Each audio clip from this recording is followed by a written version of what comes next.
लक्ष्मीनृसिंहाय नमः। श्रीमन्धर्मपुरीनाथ पूर्वा सन्ध्या प्रवर्तते। उत्तिष्ठ नरपञ्चास्य कर्तव्यं लोकरक्षणम्। कमले कमलावासे कमलायतलोचने कमलाक्षप्रियतमे सुप्रभातं जगत्प्रसूः। सुप्रभातं जगत्प्रसूः।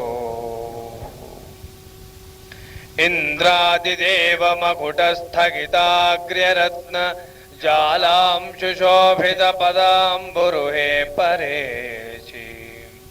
लीलानुकम्पि हृदये निगमान्तवेद्ये श्रीनारसिंहदयिते तव सुप्रभातम्।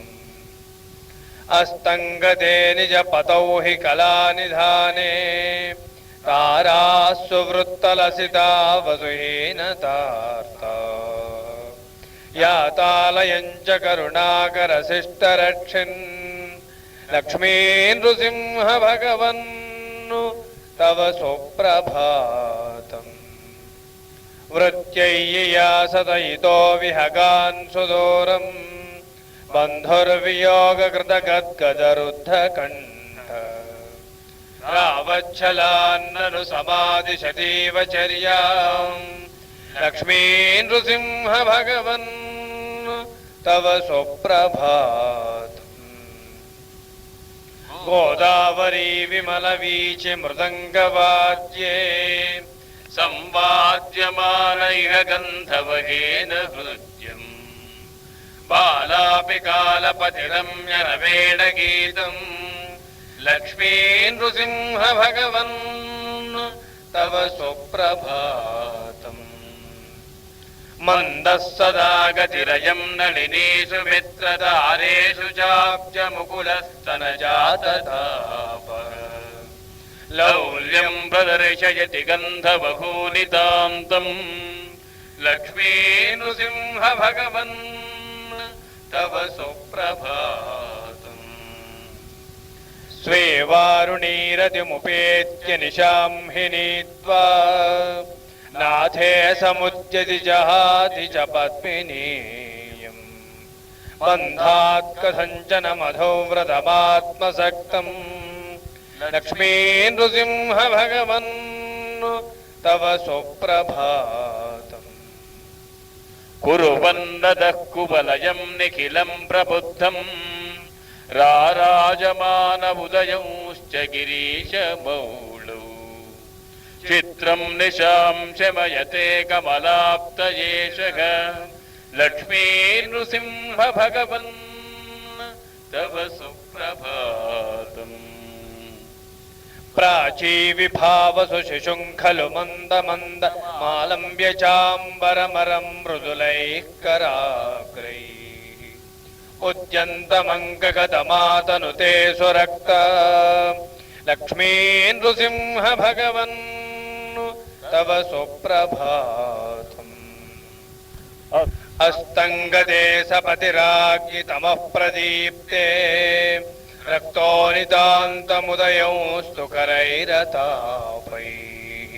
संलालयञ्जयति गोपतिरेशलोकान् लक्ष्मीनृसिंह भगवन् तव सुप्रभातम्। गोदावरी विमलवारि कृतावगाः भक्तास्त्रिपुण्ड्रतिलकाञ्चितफालभागा। एते च पूर्णकलशैः समुपस्थितास्त्वां लक्ष्मीनृसिंह भगवन् तव सुप्रभातम्। श्रीशेषयार्यरचितं शतकं त्वदीयं गायन्त्य एव तव सद्मनिपत्यजातम्। त्वां सेवितुं स्त्रिय इमाः समुपस्थिताश्च లక్ష్మీ నృసింహ భగవన్ తవ సుప్రభాతం. యద్ధర్మవర్మ నృపతిర్ముచేపి మృత్యోః తద్రాజధాన్యపి చ ధర్మపురీతి సేయం. ఖ్యాతా భవత్యదిహ చైవ తవానుభావో లక్ష్మీ నృసింహ భగవన్ తవ సుప్రభాతం. ఏ సేవితుం ఖలు భవంతముపాగతాస్తాన్ సంగణ్యకర్తుమధనారకభేద్యభేతాన్. త్వద్వారపాలపదవీంగమితోయమశ్చ లక్ష్మీ నృసింహ భగవన్ తవ సుప్రభాతం. ఏ వా భవంతమనఘాః సముపాసతేత్ర తాన్ సంవిధాతుమపునర్భవ సౌఖ్యభాజ. స్రష్టా ప్రజాపతిరసౌ సముపస్థితశ్చ లక్ష్మీ నృసింహ భగవన్ తవ సుప్రభాతం. శ్రీ బ్రహ్మకుండ యమకుండ సుపుణ్య ధర్మకుండాదితీర్థ నివాస్తవ దీనబంధో. మాహాత్మ్యముద్గిరతి దక్షిణవాహినీస్థ లక్ష్మీ నృసింహ భగవన్ తవ సుప్రభాతం. శ్రీధర్మకుండ సలిలే విహితావగాహక సంత్యజ్య సార్పమథ సత్యవతీపతీర్. మార్త్యం హ్యవాపవపురేష తవానుభావో లక్ష్మీ నృసింహ భగవన్ తవ సుప్రభాతం. పశ్యంతి ఏనను భవంతమఘౌఘనాసిన్ డోలాదిరూఢమధవోచ్చరధాధిరూఢం. తైరాప్యతే క్రతుఫలం నహి సంశయోత్ర లక్ష్మీ నృసింహ భగవన్ తవ సుప్రభాతం.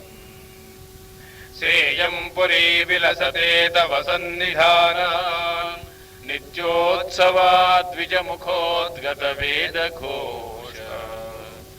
ఆయాత భక్తజన సంకుల సత్పథాఢ్య లక్ష్మీ నృసింహ భగవన్ తవ సుప్రభాతం. ఆత్మావతారదశకేన పరీతమూర్తే ప్రహ్లాద నారద సుసేవిత పాదపద్మ. దీనాపదర్ణవ సముద్ధరణైకపోత లక్ష్మీ నృసింహ భగవన్ తవ సుప్రభాతం.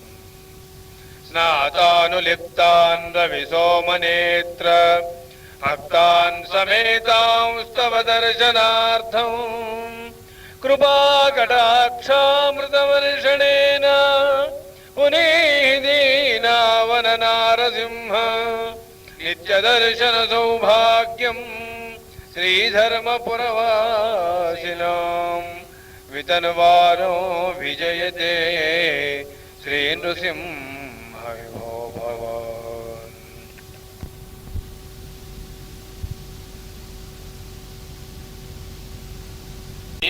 భాస్కర శీతరుచే శయనీకృత శేష ఫణీంద్ర విభో.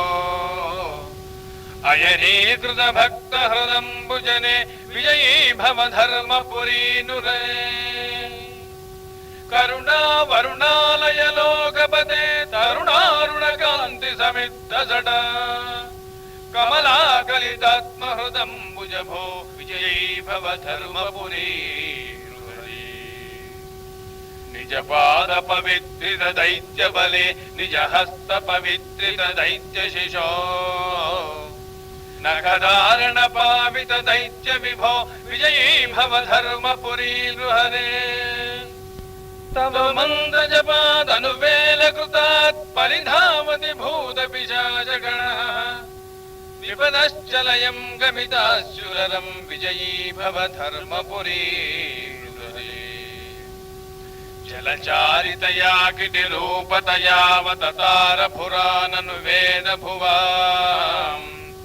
అరముద్ధృదయే భవబోధహరే విజయీ భవ ధర్మపురీనుహరే.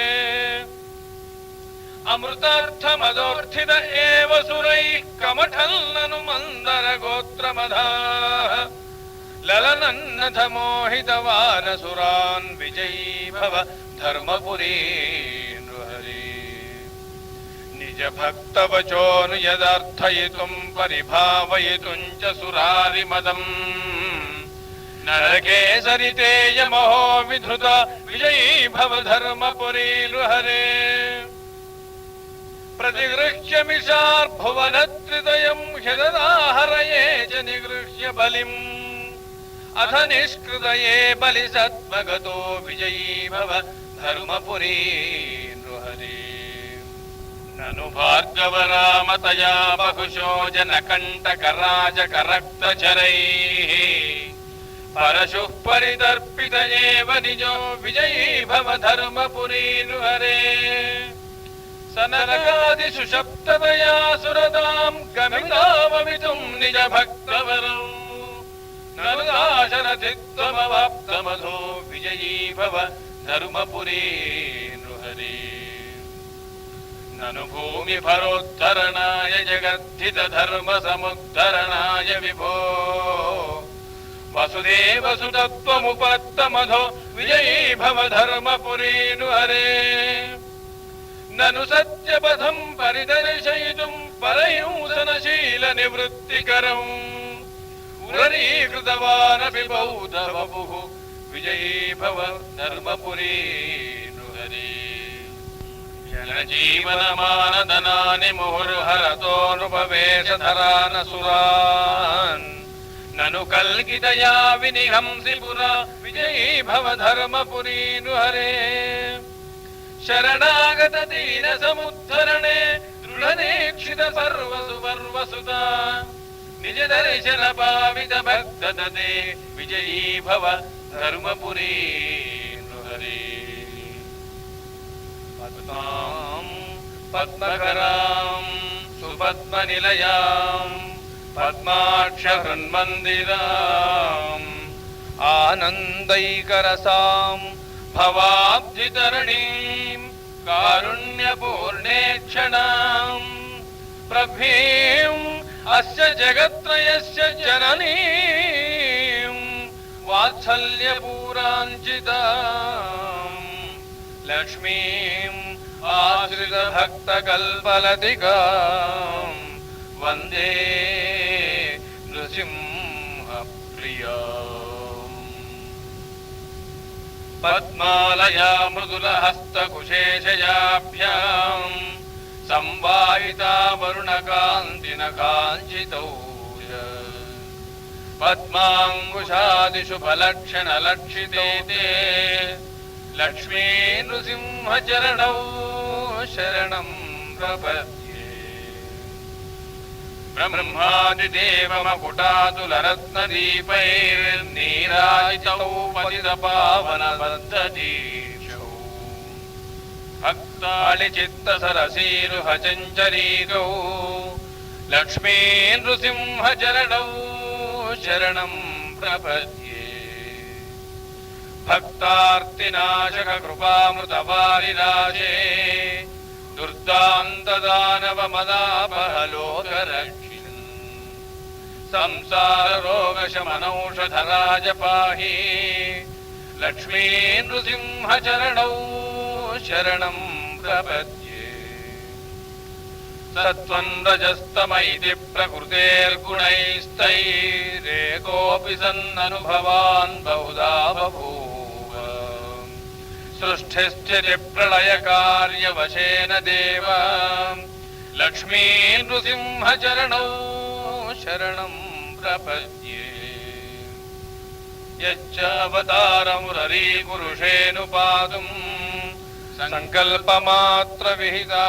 सङ्कल्पमात्रविहिताखिलभूतसृष्टे तत्त्वत्कथाभिरिह पावयितुं स्वभक्तान् लक्ष्मी नृसिंहचरणौ शरणं प्रपद्ये शस्त्राभिघातपरिपूततया द्विषन्तो यान्तोत्तमां गतिमिति प्रहिणोषि चक्रम् सङ्कल्प एव तवहं तु मलं न किन्तान् लक्ष्मी नृसिंहचरणौ शरणं प्रपद्ये त्रैविक्रमक्रमण विश्रुत विश्वरूप पादावने जनजलं विधिकल्पितं यत् तस्वर्धुनी भवदहो भुवनं पुनादे लक्ष्मी नृसिंहचरणौ शरणं प्रपद्ये यत्पङ्कजेन्द्रमतिदीनमनाथमार्तं नक्रग्रहेण परिभूतमनं यरक्ष्यः तन्नो वसंसृति भयान्ननुदीनबन्धो लक्ष्मी नृसिंहचरणौ शरणं प्रपद्ये यन्मोहिनीषु वपुषा त्वममोहयस्तान् दैत्यान्न केवलमुताभिसुमायुधारिम् तच्चापयत्यज मनोविदुषाप्यजय्यम् लक्ष्मी नृसिंहचरणौ शरणं प्रपद्ये यत्त्वम्बरीशनुपतिस्व सुदर्शनार्ते दुर्वाससं खलु रक्ष निजद्रुहन्दम् त्वद्भक्तिशोकसु विशुद्धधियः फलं तत् लक्ष्मी नृसिंहचरणौ शरणं प्रपद्ये प्रह्लाद नारद पराशर पुण्डरीक व्यासाम्बरीश शुकशौनक मुख्यभक्तैः संसेवितावघ विनाशकरौ त्वदीयौ लक्ष्मी नृसिंहचरणौ शरणं प्रपद्ये